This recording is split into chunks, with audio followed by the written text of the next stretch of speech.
Like she said, 4 weeks ago, I showed up for a lore storytelling class.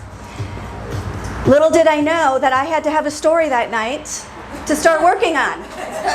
So I reverted to a story that I felt like I knew. And it was a story of divorce trauma, my own victimization. The first 2 weeks, I struggled and plowed through trying to tell my story, and I always felt uncomfortable. And then I was at home one day, and I walked into my home office, and I saw this picture on the wall. And it hit me. I didn't want to tell a story about my victimization and the sadness and tragedy of my divorce. I wanted to tell a story of healing. So, 2 weeks in, I showed up at Laura and said, I changed my story. Just briefly going back to my childhood, I grew up in northern Wisconsin, always knowing that I was going to go to college, be the first in my family, always knowing that I was going to move away and never move back, and that I wanted to travel. And my mother always said I had my grandpa's gypsy gene. So I graduated from high school and off I went to college. My third year into college, I met this guy. His name was Tim. He was in the social work program with me. He was like 6'4". We were just friends. We had friend groups that kind of crossed paths. We partied together. He managed a bar that I would close a lot. So the fourth year, we started out friends, but then eventually he asked me if I would go on a date, and I said sure. So we dated. My fifth year of college, because again, I was closing bars, he asked me to marry him. And I said yes, even though that was never really the top of my list of things to do. So we both graduated, and I did tell him when I said yes, but I'll marry you, but I'm going to graduate school, so you'll have to come along wherever that is. And he agreed, graduated, 6 weeks later, got married. We loaded up a car, drove to Lexington, Kentucky. I got my master's degree at UK, graduated. I got a job in Cincinnati. He came along. He eventually found a job and started a career. I had a career. Things were going all good. And then we decided to start a family because that's what you're supposed to do next, right? So we started a family. We had one child. Eventually, we found out I was pregnant with twins. And then he said, there might be a job opportunity for me in Dayton.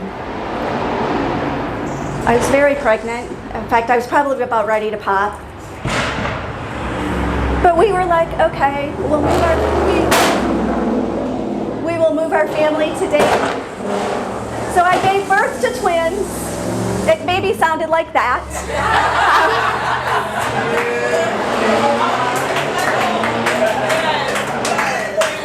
And we moved to Dayton.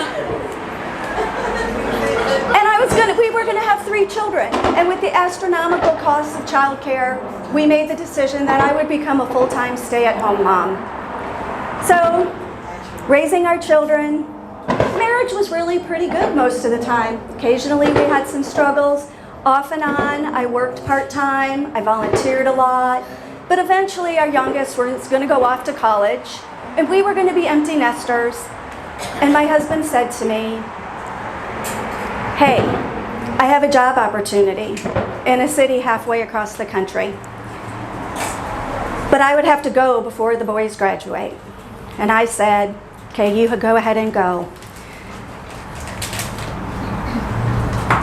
I stayed behind and did all this stuff, got the boys ready for school, got them ready for college, sold the house. At that time I was working full-time. And so eventually the day came and I moved halfway across the country to this man who I had always looked up to and who I had given up my career really for. I had always felt safe with him, even when we had struggles. I was there 3 days, and he told me, I'm not sure I want to be married, and I'm not sure I love you anymore. I was stunned. I had given up my job. I had given up my home. He had let me buy my dream home in this city. And I thought I was going to live this retired life, supporting him and being there for my children. And suddenly, I didn't know what I had. So the very next morning, I called my very best friend, Karen, who we'd been friends for like 16 years. At the time, I was sitting in this historic park on a cast iron bench, looking at this beautiful water fountain, thinking about all that I thought that I was coming to, that I didn't know if I was going to be able to, the dream, if I was going to be able to live that dream. And as I was sitting there talking to Karen, she said, let me call Ralph. Ralph was her husband. And I'm like, okay. She said, I'll call you right back. She called me back about 30 minutes later and said, Ralph and I have talked. The greatest thing about Karen and Ralph, and they are both the kindest people, and they are these people who think before they speak. So you always know that what they're saying comes from the heart and is truly meaningful. She said, we love you. And we want you to come back to Dayton and live with us until you figure out what you want to do with your life. So that night, I told my husband I'm leaving. I'm not going to stay here where I know nobody and have no support. So I loaded up my two-door Honda Accord, and I can tell you, you can fit a lot of stuff in a two-door Honda Accord. And I drove it back here to Dayton, and they helped me unload it. And her husband said he didn't understand how any woman could have so many pairs of shoes, but he helped me move them all in. And I stayed with them for almost 6 months. There were times that Karen was on the floor of my bedroom with me, holding me as I cried and sometimes even wailed. They were a huge emotional support. They let me just be when I needed to be, and when I needed to be pushed, they pushed me. When I needed someone alongside me, they were alongside me. They pushed me to tell my other friends that I was back in town, because for a while, I hunkered down at their house. Because I had told everybody I was going to live my dream in this other city. Eventually, I called other friends. They helped me with attorneys and with finances and helping me with more social supports. Sometimes they just sat and commiserated with me. My coworkers that I had worked with before, one of them who eventually became my business partner and started a private practice with me. We would talk and they would tell me all these plans they had because they were going to go kick his ass. And you know, sometimes you just want to know that your friends are as angry as you are. And that felt really good. And so, with all of these people, one of the things that also happened was I bought a house. And I started renovating my house and creating my personal spaces in it. My friends will tell you there's constantly pictures of my patio looking out over my garden because I'm having coffee out there even when it's 35 degrees and I have the space heater on. I also, as I moved out on my own and was working and finding new friends, I took up my passion of traveling. And there were times that I traveled solo. There were times that I traveled with strangers. I went to Florida and almost got caught in a hurricane. I went to London while my son was studying abroad. I climbed the Red Rocks. I did all of these wonderful things. I solo backpacked and camped, always finishing one trip and already having the next trip planned. But I was living a life of go, go, go, go, go, go, go. I was not resting much. I had 4 children who were graduating from college, getting married, having babies. Yay, Grandma. Just call me Lily. But I was constantly going. And in all of this activity, I discovered this group called Adventure Chicks. It's a Facebook group here in Dayton, Ohio.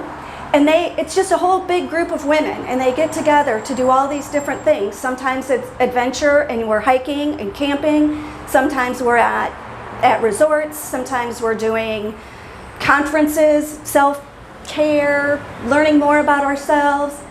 And one of the things they advertised was this trip to the Boundary Waters. And growing up in Wisconsin, I knew of the Boundary Waters and I knew I really wanted to go. I will tell you that the Boundary Waters is one of the most beautiful places in the world, but it is also dangerous and you have to pee outside. Okay, there's no self-service. There are bears. You have to cut your own wood, start your own fires, haul your own food, haul canoes and supplies across portages, sometimes almost as much weight as what you are. So it's not easy. I went on this trip with this group of women who I knew none of them, and I was trusting them in this place, but I formed a group of friends that are among some of my biggest fans. We do all kinds of things together, even outside of Adventure Chicks. But also on that trip, there was a guide, a young 30-something man, the name of Casey. Casey knew a lot of stuff that I wanted to know so that I could spend time in the wilderness by myself. So I took every opportunity I had in order to learn from him. But Casey recognized something in me too. But I didn't know that until after I had gotten back. He and I stayed in touch, and I got in the mail, or in my email, a picture. And then I had a phone conversation with him. And he said, I wanted you to have that picture. I don't think you knew, but I was walking out to you that day, and I saw you sitting on this rock, watching the sunrise. And I saw incredible stillness and peace. And I had not seen that in you throughout this whole trip.